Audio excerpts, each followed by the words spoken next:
Haunting at line part 13 chapter 9 the shadow.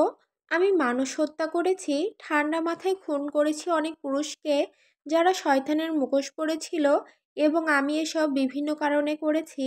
তারা হয়তো একটি শিশুকে ধর্ষণ করেছে, একজন নির্দোষকে হত্যা করেছে, অথবা কারো জীবন ধ্বংস করেছে যেটা তার প্রাপ্য ছিল না। কিন্তু আমি কখনো ঈর্ষার জন্য কাউকে মারিনি, তবে এটা হয়তো প্রথম।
এই অ্যাশলের তো মরে যাওয়া উচিত। আমি সত্যিই খুশি হব এই ফাকিং সম্মান পেয়ে। এই মানুষ এবং তার পরিবারের অপরাধ বড় কোনো বিষয় নয়। তাদের পরিবার ছোটোখাটো অপরাধে লিপ্ত এবং নিজেদের তারা সিয়াটলের মাফিয়া মনে করে, কিন্তু তারা সেই শহরের চলমান ডাইনোসরের তুলনায় পিঁপড়ে মাত্র। আমি তাদের এড়িয়ে চলেছি কারণ বড় বড় মাছ ধরার জন্য আমার সময় দরকার, যারা শুধু গুঁড়ো নিয়ে ব্যবসা করে। কিন্তু আমি তাদের চেয়ে বড় ক্রিমিনালদের ধরতে চাই। যতদিন তারা বড় ব্যবসায় লিপ্ত হয়নি, তারা আমার রাডারে না। তবে এখন পর্যন্ত হ্যাঁ, অ্যাডির তার স্টকারের ব্যাপারে পুলিশকে বলা থামানো যাবে না।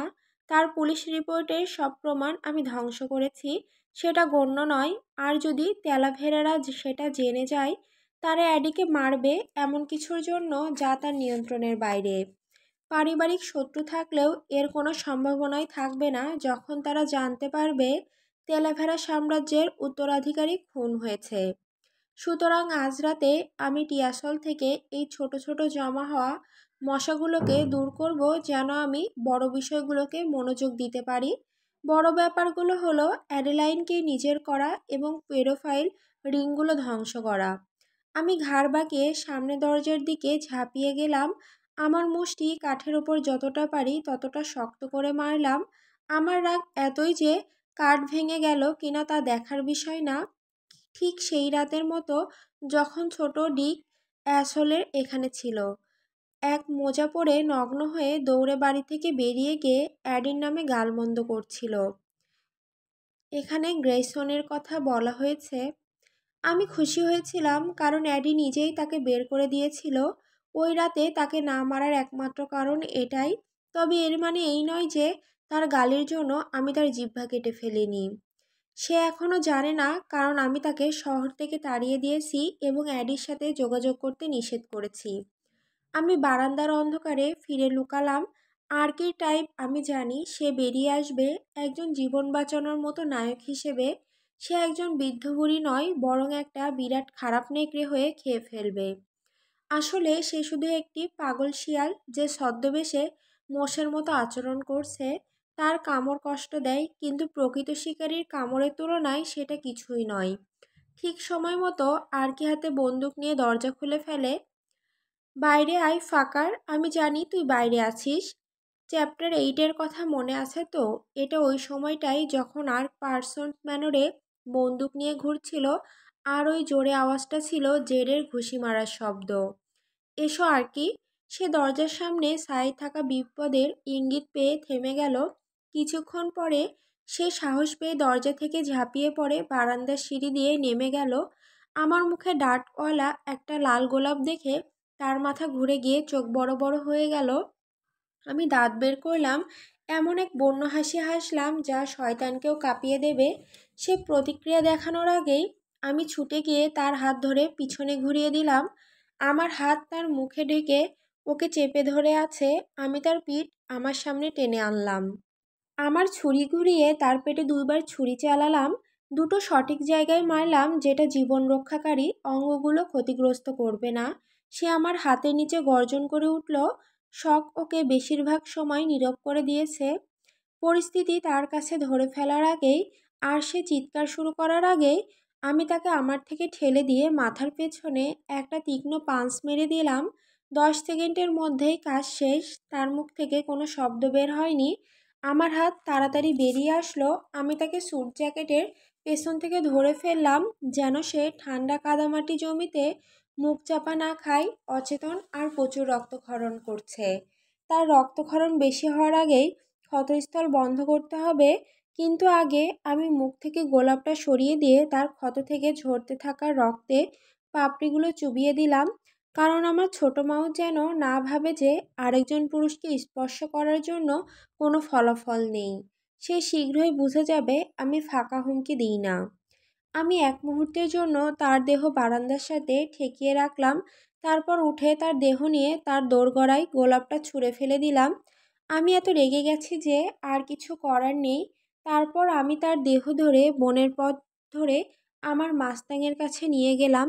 পুলিশ যখন আসতে আসতে অনেক দেরি হয়ে যাবে, রক্তের চিহ্ন তাদের টায়ারের চিহ্ন পর্যন্ত নিয়ে যাবে, তারা ট্রেডের ছাপ দেখে গাড়ির মডেল ও ব্র্যান্ড আন্দাজ করতে পারে। কিন্তু তারপর থেকে সব প্রমাণ ফিকে হয়ে যাবে, সব শীঘ্রই ধ্বংস হয়ে যাবে। পুলিশ জানতেই পারবে না কোথায় খোঁজ নিতে হবে। আর আর্কির পরিবার ধরে নেবে তাদের শত্রুরা তাকে ধরে ফেলেছে। আর তারা ভুল বলবে না।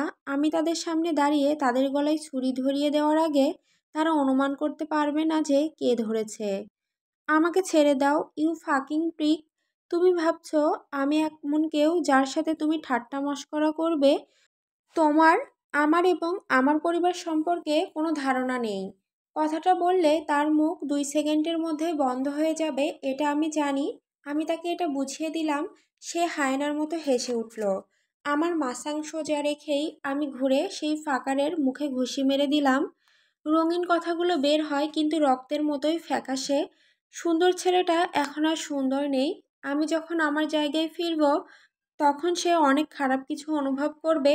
সে আমার গার্লের মুখে তার হাতে হাত দিয়েছে, আর এই মুহূর্তে মূর্খ ভুলের জন্য বিরাট ফলাফল আছে। ঘুষি চালানোর 5 মিনিটের মধ্যেই সে জেগে উঠল। তার শার্টের 2 ফিতা আর পেটের 2টি ছুরিকাটা ক্ষতকে শক্তভাবে বেঁধে রাখা হয়েছে। তার হাত ও পা বেঁধে রাখা, তার মুক্তি পাওয়ার কোনো উপায় নেই। আমার অভিজ্ঞতা অনেক। সে জেগে ওঠার পর থেকে কথা বলতে থাকলো, যেটা আমার মনোবল ভেঙে দিচ্ছে। সে ফাঁকা হুমকি দিল যেমন সে নাকি গুলি ছুড়বে, কিন্তু আসলে সেগুলো বাতাসে উড়ে যাওয়া কাগজের মতো। একটু আমার উপর প্রভাব ফেলল না, বরং আমার কাছ থেকে অনেক দূরে গিয়ে পড়ল। অ্যাডির কথা শুনলেই আমি হত্যায় উন্মাদনায় ঢুকে পড়ি। কাম অন ম্যান, তুমি কি এক টুকরো অ্যাশ নিয়ে এত উত্তেজিত হয়েছ? তার গলা পর্নের জন্য উপযুক্ত হয়তো, আর তার পুশি ফাঁকের জন্য ভীষণ টাইট। কিন্তু শিট, এমনটা তুমি অন্য বীজদের মধ্যেও পাবে। আমি তাদের অনেককে ফাঁক করেছি। তার মৃত্যু ধীরে ধীরে হতে যাচ্ছিল, তবে এখন থেকে সবচেয়ে ধীর মৃত্যু হতে চলেছে।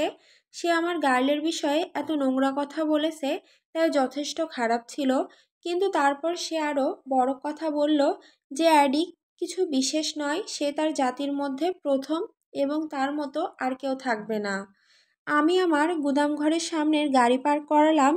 এটা ছোট একটি ভবন, একটি বাজে কোম্পানির ক্যামেরা তৈরির কাজে ব্যবহৃত হতো, যা 5 বছরের মধ্যে বন্ধ হয়ে গেছে। ভবনটি ফ্লোর ক্লোজার হয়ে গিয়েছিল। আমি সস্তায় কিনে নিয়েছি, তারপর লক্ষ লক্ষ ডলার খরচ করে এটাকে এক অগ্রাহ্য দুর্গে রূপান্তর করেছি। আমি মূল তলাটি আমার বসবাসের জায়গায় পরিণত করেছি উন্নত সিকিউরিটি নিয়ে। আমার অজান্তে একটি পিঁপড়েও এমনকি গোপনে এই ভবনে ঢুকতে পারবে না। দ্বিতীয় তলা আমার কাজের জায়গা। এখানে ডজন কয়েকটি কম্পিউটার এবং অবৈধ প্রযুক্তি রয়েছে যেখানে আমি কাজ করি। আর বেসমেন্টে আমি আমার সব ব্যবসা করি, অর্থাৎ যেখানে আমি পেডোফাইলদের নিয়ে যাই, তাদের নির্যাতন করি এবং তাদের থেকে প্রয়োজনীয় তথ্য পাওয়ার সঙ্গে সঙ্গে হত্যা করি। আমি একটা আন্ডারগ্রাউন্ড গ্যারেজ তৈরি করেছি যা সরাসরি বেসমেন্ট নিয়ে যায়। যখন আমাকে 6 ফুট 2 ইঞ্চি লম্বা পুংজননের দিকে টেবিলের কাছে বহন করতে হয়, তখন এতে কাজ সহজ হয়। আমি বড়লোক, কিন্তু ঠিক অন্য যে কোনো মানুষের মতোই আমার পিঠ ছেঁড়ার সম্ভাবনা আছে। আমি এখন একজন মানুষ ফাকিং বিং। গ্যারেজের দরজা বন্ধ করে আমি গাড়ি বন্ধ করলাম এবং পেছনে ঘুরলাম। আমি একটা দীর্ঘশ্বাস ফেলি। সাধারণত আমি লোক অপহরণের সময় বেশি প্রস্তুত থাকি। ওরা ট্রাকে যায়, তাই আমার গাড়ি ময়লা হওয়ার চিন্তা করতে হয় না। কিন্তু তাকে গাড়ির কাছে নিয়ে আসার সময় আমি তাড়াহুড়ো করছিলাম, তাই তাকে ওখানেই ফেলে দিয়েছি। তার চারপাশে রক্ত লেগে গেছে। দাগগুলো মোছার জন্য আমার ক্লিনিং স্ক্রুকে বেশি টাকা দিতে হবে। এত রক্ত দেখে কেউ না তো কেউ প্রশ্ন করবেই, কিন্তু এরা এত টাকা পাবে যে ওরা নিজেদের জীবনের বিনিময়েও বোকা প্রশ্ন করবে না। আমরা একটা সহজ পথে বা কঠিন পথেও করতে পারি। আমি তোকে লাঠির মতো ফেলে দিতে পারি, অথবা তুই ছোট বিষ হয়ে চুপচাপ থাকতে পারিস। তার রক্তাক্ত মুখ ফাঁক শব্দের জন্য তৈরি হচ্ছে, তাই পরে কোনো শব্দ আসবে তার বুঝতে বাকি রইল না। সে প্রথম অক্ষর বলতে পারার আগেই আমি তার নাকে ঘুষি মারলাম। আমার মুষ্টির নিচে হাড়ের ভাঙা শব্দ প্রায় এক ধরনের আনন্দ দেয়। আমি যখন মুষ্টি সরালাম, তখন তার ভাঙা নাক থেকে ফোঁটা ফোঁটা রক্ত পড়ছিল। সে থুতু ফেললো, তার একটা দাঁত তার মুখ থেকে উঠে আমার ফ্লোরে পড়ল। আমি তার পাছায় পা ঢুকিয়ে দেব শুধুমাত্র এর জন্য। আমি নেমে গাড়ির চারপাশ দিয়ে ঘুরে দরজা খুলে দিলাম। সে বিক্ষোভ শুরু করলো, কিন্তু আমি কলার ধরে টেনে বের করে আনলে শব্দগুলো এলোমেলো হয়ে গেল। তার হাত পা বাঁধা। আমি তার দেহ গাড়ি থেকে টেনে টেবিলের দিকে নিয়ে যাওয়ার সময় সে সূক্ষ্ম ধাক্কা অনুভব করলো। সে মাছের গুলির মতো গুটিয়ে গেল। আমি তার প্যানিক মুখ দেখে বুঝতে পারলাম যে সে অনুভব করছে সেই অনুভূতি যে তার জীবন এখন ঝুঁকির ধারে। আর আমি তাকে ফাকিং স্পার্টা কিক মারতে যাচ্ছি তার এত কষ্টের মধ্যেও। আমি তাকে সার্জিক্যাল টেবিলে আটকে দিলাম আর ধাপে ধাপে নির্দিষ্ট দড়িগুলো খুলে তাকে টেবিলে বেঁধে দিলাম যাতে সে নড়াচড়া না করতে পারে। সে সেদিকে তাকিয়ে দেখে অন্য টেবিলে এক মৃত ফার্নান্দো পড়ে আছে।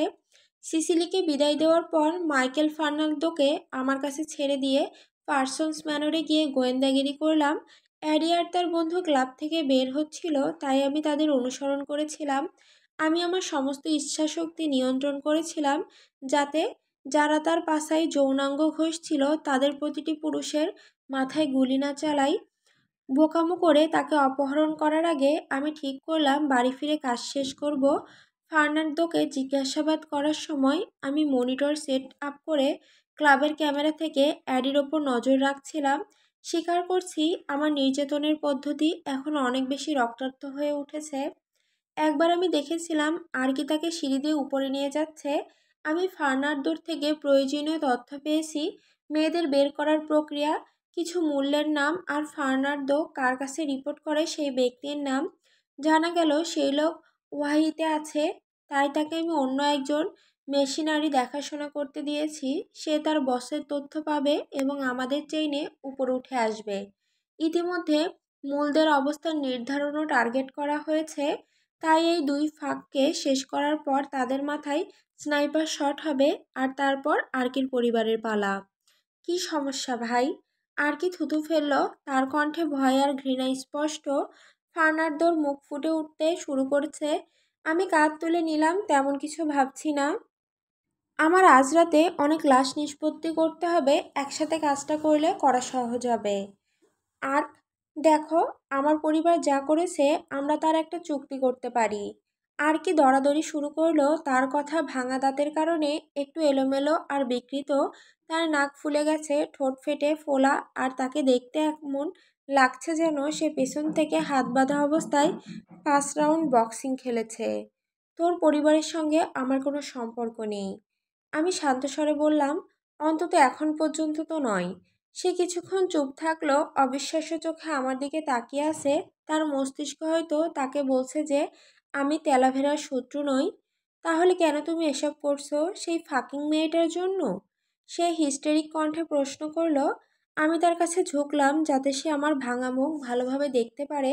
যদি দাগগুলো মানুষকে সতর্ক না করতে পারে তবে আমার চোখের ঘাতকীয় ঝলক হয়তোবা কাজ করবে। সে সত্যি আমাকে চেয়েছিল। তোমার গাল তোমাকে চাই না সেটা তো আর আমার দোষ নয়। আমি দীর্ঘশ্বাস ফেলে সোজা হয়ে দাঁড়ালাম। আমি এই প্রিককে নিজের ব্যাখ্যা দিব না। সে আমার আসক্তি বুঝবে না আর তাকে বোঝানোর ব্যাপারেও পাত্তা দেই না। সে তো আর জানে না যে আমি যখন সঠিকভাবে নিজের পরিচয় অ্যাডেলাইন রেইলিকে দেব তখন সে আর কারো কথা ভাবতেও পারবে না। প্রতিটি শ্বাস তার ভেতরে সৃষ্টি করা আগুনকে আরও জ্বলন্ত করে না তোলা পর্যন্ত তাকে আমি ভেতর থেকে খেয়ে ফেলবো। অক্সিজেন যেমনভাবে আগুনকে খায়, আমি তার মিষ্টি ছোট শরীরের প্রতিটি ইঞ্চি গিলে ফেলবো। তখন সে শুধু ভাববে কিভাবে আমাকে তার ভেতরে আরও গভীরে রাখতে পারবে। শুরুতে সে আমাকে ভয় পাবে, কিন্তু সেই ভয় তাকে আরও জ্বালাবে। আর সে যখন আগুনের কাছে খুব কাছে যাবে তখন তার যন্ত্রণায় আমি খুব খুশি হব। আমার পাশে একটা ট্রে রয়েছে যেখানে কিছু জিনিসপত্র গুছিয়ে রাখা। না তাকিয়েই আমি প্রথম হাত লাগানোর যন্ত্রটি ধরলাম। একটা এবড়ো থেবড়ো স্ক্রুড্রাইভার। নির্যাতনের জন্য বিশেষভাবে তৈরি। মিলিটারিরা এরকম জিনিস ব্যবহার করে যেটা সাধারণ মানুষরা জানে না। সরকার তো নিজে কখনোই স্বীকার করবে না যে কিছু দেশ যুদ্ধাপরাধীদের প্রায়ই নির্যাতন করে এবং সেখানে অনেকটাই বদ্ধমূল পদ্ধতি ব্যবহার হয়। সাধারণ মানুষ অজ্ঞ নয়, কিন্তু তারা নিশ্চিতভাবে আমাদের সরকারের দুর্নীতির সীমা জানে না। স্ক্রুড্রাইভারটা দেখে তার চোখ হাস্যকরভাবে বড় হয়ে গেল। আমি হাসলাম। আমি এটা এখনও ব্যবহার করার সুযোগ পাইনি। স্ক্রুড্রাইভারটি ঘুরিয়ে সামনে ধারালো দিকগুলো দেখিয়ে বললাম, একবার এটা ঢুকলেই বের করা আরও বেশি ব্যথার হবে। আমি সত্যি আর অপেক্ষা করতে পারছি না। ভাই, এ ব্যাপারে কথা বলি। ওই মেয়েটার জন্য আমার মরা উচিত না। তুমি কি জানো আমার পরিবার তোমার কি অবস্থা করবে? অথবা তার? তুই কি সত্যি ভাবছিলি যে আমি তোকে শুধু মেরে ফেলবো? আমি একটা ভ্রু উঁচু করে তার হুমকিকে অবমূল্যায়ন করে বললাম। তার মুখ লাল হয়ে গেল, ঠিক সেই আপেলের মতো যেমনটা আমার মা ছোটবেলায় বাগান থেকে এনে আমাকে দিতেন। সবসময় আমি এটা পছন্দ করতাম। রাগে তার মুখ থেকে হুমকির ঝর্ণা বের হচ্ছে, তার পরিবারের অকাল মৃত্যু থেকে সৃষ্টি হওয়া ক্রোধে চালিত। তুমি এটা করছো কারণ আমি প্রায় একটা মেয়েকে ফাঁক করে ফেলেছিলাম। আমি জানতাম না যে সে শুধুমাত্র তোমার। সে চিৎকার করে উঠল। তার কপালে শিরাগুলো ফেটে বেরোচ্ছে, দেখতে মোটেও ভালো লাগছে না। সেই প্রশ্নের উত্তরে আমি স্ক্রুড্রাইভার সোজা তার পেটে ঢুকালাম। সে হতবাক হয়ে আমাকে দেখলো, তার মুখ খোলা। কিছুক্ষণ পরে সে রক্ত উসকে ফেলল। তার চোখে নানা অনুভূতি ঝলমল করছে। আমি নিশ্চিত দেখলাম সেখানে কষ্টের 5টি ধাপও আছে। আমি একটু ঝুঁকে গিয়ে দাঁতে দাঁত চেপে বললাম, তুই বা যে কোনো দুঃখী মাদার ফাকার যেই তার দিকে তাকাক না কেন, তারা শিখবে যে সে সম্পর্কে কেউ নিরাপদ নয়। তুই ভুল দিক থেকে তার দিকে শ্বাসও ফেলেছিস কিনা সেটা আমি কেয়ার করি না। You will fucking die. তুমি আসলেই পাগল। সে গলায় কষ্ট নিয়ে অবিশ্বাসের সঙ্গে তার পেটে আটকে থাকা স্ক্রুড্রাইভারকে দেখে বলল, এবার নিশ্চয়ই তার গুরুত্বপূর্ণ অঙ্গ ক্ষতিগ্রস্ত হয়েছে। ধীরে ধীরে আমি স্ক্রুড্রাইভার বের করলাম। চিৎকারের পেছনে চোষার মতো শব্দটা মৃদু। আমার মধ্যে অবিরাম বেসামাল রাগ থামানো যায় না। আর তার হাত অ্যাডেলাইনের প্যান্টের ভিতরে। তার ঠোঁটে চুম্বন, তার কানে ময়লা কথা ফিসফিসানো আর তাকে আনন্দ দেওয়ার ছবি আমার মাথায় ঝলমল করছে। ছবিটা জ্বালাতন সৃষ্টি করছে। তার মুখের ছবি ভেসে উঠতেই আমি আবার স্ক্রুড্রাইভার ঢুকিয়ে দিলাম। ছবিতে সে তাকে ফেরত চাইছে এমন একটা নোংরা পরিস্থিতি চরম পর্যায়ে চলে গেছে। আমি তার স্পর্শ মুছে ফেলবো আর খুব শীঘ্রই। আমি স্ক্রুড্রাইভারটা টেনে বের করে গভীর শ্বাস নিলাম। নিজেকে মনে করিয়ে দিতে হলো যে সে আমাকে এখনো জানে না। সে বুঝতে পারেনি আসলে আমি কি চাই, এখনো না, কিন্তু শীঘ্রই বুঝবে। কারণ সে ঘৃণা করবে যে তার আমাকে ঠিক কতটা প্রয়োজন। সে লড়াই করবে আর তার বাসনার বিরুদ্ধে বিদ্রোহ করে অন্য কিছু খুঁজে বের করার চেষ্টা করবে যা তাকে এমন একটা অনুভূতি দেবে আমার দেওয়া সামান্য একটা ভাগ ছাড়া সে কখনো তা পাবে না। আর আমি তাকে চেষ্টা করতেও দিব না। ঘাড় মুড়ে আমি আরেকটু গভীর ও শান্ত শ্বাস নিলাম। আমার রাগ আমাকে নিয়ন্ত্রণ করছিল। আমি সাধারণত দ্রুত প্রক্রিয়াশীল মানুষ নই। কিন্তু আমি ইতিমধ্যে বুঝতে পারছি যে আমার সেই ছোট্ট মাউস আমার মধ্যে নতুন নতুন অনুভূতি জাগিয়ে তুলেছে। তুই কত নারীকে আঘাত করেছিস আর কি? আমি জিজ্ঞাসা করলাম। আমি আমার ঠোঁট চাটছি আর তার দেহের চারপাশে ঘোরাঘুরি করছি, তার চোখের সামনে থেকে অদৃশ্য হওয়া পর্যন্ত। এটা দুর্বল বলের মানুষদের জন্য একটা ভয় দেখানোর কৌশল। তারা নার্ভাস হয়ে পড়বে যখন আমি তাদের পেছনে অল্প সময়ের জন্য অদৃশ্য হয়ে যাব। তার ভাবনা হারিয়ে যাবে যে আমি আসলে কি করতে চাচ্ছি। তারপর তারা আমাকে আবার দেখে স্বস্তি পাবে। এখন আবার সেই প্রক্রিয়া পুনরাবৃত্তি হচ্ছে। এটাই এক ধরনের যন্ত্রণা, না জানাটা যে আমি আঘাত করব কিনা কখন করব। আমাকে আর কি বলবে না। আমি তার পেছনে দাঁড়িয়ে থাকা অবস্থায় সে গর্জে উঠল। সে এই মুহূর্তে উত্তেজিত। আমি সামনে ফিরে আসলে তার কাজ সামান্য একটা ইঞ্চি শিথিল হলো। তুই প্রশ্ন এড়াচ্ছিস আর কি? আমি লক্ষ্য করলাম আমি ইচ্ছাকৃতভাবে নামটি ব্যবহার করছি। সে আমার প্রতিরোধে গর্জে উঠল কিন্তু উত্তর দিল না। তার মা সবসময় তাকে আর কি বলতেন। 10 বছর বয়সে সে তার মাকে স্তন ক্যান্সারে হারায়। তখন তার বাবা পাগল হয়ে গেলেন এবং ঔষধের বিল ও জানাজার খরচ মেটাতে মাদক বিক্রি শুরু করলেন। তিনি তার সন্তানদের কঠোর ও নির্মম করে তোলেন। আর কি কখনো কাউকে তার মায়ের ডাকনাম দিয়ে ডাকার সুযোগ দেয়নি, না হলে ছুরিঘাত করত। অনেককে সে ছুরিঘাত করেছে সেই নাম বলার জন্য। তার মধ্যে তার সেরা বন্ধু ম্যাক্সও আছে। তার বন্ধু যে যেদিনে বারে গিয়েছিল, একবার বা দুবার সেই ব্যাপারে অভিযোগ করেছিল। আমাকে আবার বলতে বাধ্য করিস না, আমি সতর্ক করলাম।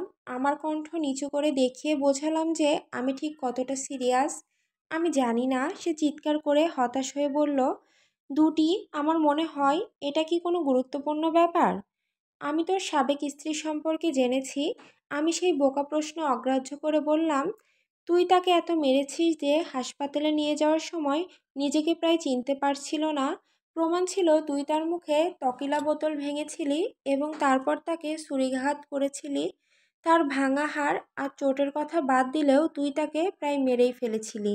আর কি নাক দিয়ে শ্বাস নিল। তার ঠান্ডা চোখে একটু অনুশোচনার ছায়া নেই। আত্মকেন্দ্রিক অ্যাসলদের কখনো থাকে না তা। তারা তাদের মাথায় ঘুরিয়ে নেয় যে ভুক্তভোগী সেটা পেত এবং যে কোনো আঘাত তাদের নিজেদের দোষ। সে আমার সাথে বিশ্বাসঘাতকতা করেছিল। সে কিশোরদের মতো অভিযোগ করল, জন্মদিনের কেক না পাওয়া শিশুর মতো গোঁফ ফুলিয়ে। তুই কি আগে তার সাথে বিশ্বাসঘাতকতা করেছিলি? এটা গুরুত্বপূর্ণ না। সে ফিরিয়ে বলল, সে বউ, আমি টাকা উপার্জন করি। আমি যদি এক রাতের জন্য একটা ট্রিপার কিনতে চাই তো সেটা আমার অধিকার। কিন্তু সে শুধু অলস হয়ে বসে থাকে আর আমার টাকা খরচ করে। আমি তার উত্তরে স্বীকারোক্তি হিসেবে মাথা নাড়লাম। তুই কি অ্যাডিকে আঘাত করেছিলি? আমি দীর্ঘ বিরক্তির পর জিজ্ঞাসা করলাম। সে ঠাট্টা করে বলল, আমি তাকে আমার মতো করে ফাঁক করতাম। যদি তার উপর দু একটা চোট পড়তো তাতে কি হয়েছে? 20 ধরনের মেয়েরা সেটাই পছন্দ করে। ওদের পছন্দ অসভ্য। নতুন রাগ বুকের মধ্যে ঝাঁপ দিল। আমি নিজের সব নিয়ন্ত্রণ ধরে রাখলাম যাতে সেই স্ক্রুড্রাইভারটা তখনই তার চোখে ঢুকিয়ে না দিই। আর কি সঠিক অসভ্য ধরনের সেক্স করতে জানে না। যদি কেউ তাকে একটা ম্যানুয়ালি দিত। সে নারীদের কষ্ট দেয় কারণ সে এটা উপভোগ করে। সে জানে না কিভাবে নারীদের ব্যথা আর আনন্দের সীমানায় ঠেলে দিতে হয়, কিভাবে তাদের আরও চাইতে উদ্বুদ্ধ করতে হয়। সে শুধু তাদের কষ্ট দেয়। শেষে মেয়েটা পুরোপুরি চোটে ভরপুর এবং ট্রমাটাইজড, হয়তো রক্তপাতও করেছে। আর সে হাসি মুখে চলে যায় যেন সে প্রথম পুরুষ যে প্রমাণ করলো নারীর উত্তেজনা সত্যিই মিথ্যা নয়। তুই অ্যাডিকে আঘাত করিসনি? আমি মন্তব্য করলাম। আমি জানি সে কি উত্তর দিবে, তাই অপেক্ষা করছি। সে এখনও যথেষ্ট হতাশ নয় বা ভয়ও পায়নি। সে এখনও ভান করছে যে সে দৃষ্টিভঙ্গি ধরে মরতে চায়, কিন্তু সেটা খুব শীঘ্রই বদলে দেব। সে ঠাট্টা করে বলল, তোমাকে আগে শান্ত করতে হয়। আমার ওর জন্য পরিকল্পনা ছিল। সে থেমে গেল। তার ঠোঁট লজ্জাজনকভাবে চাটছে। তার কান্না যদি এতটা সুন্দর গান হতো। আমি আবার মাথা নাড়লাম তার উত্তরের স্বীকারোক্তি হিসেবে। আমি এটা মেনে নিচ্ছি কারণ এটা আমার পরিকল্পনার ঠিক উপযোগী। আর আমি তার সেক্স পদ্ধতি অনুকরণ করব। আমি তাকে কষ্ট দেব, তাকে রক্তাক্ত করব। আর সে সে আশা করবে যে সে কখনো অ্যাডেলাইন রেইলির সাথে দেখাই করেনি।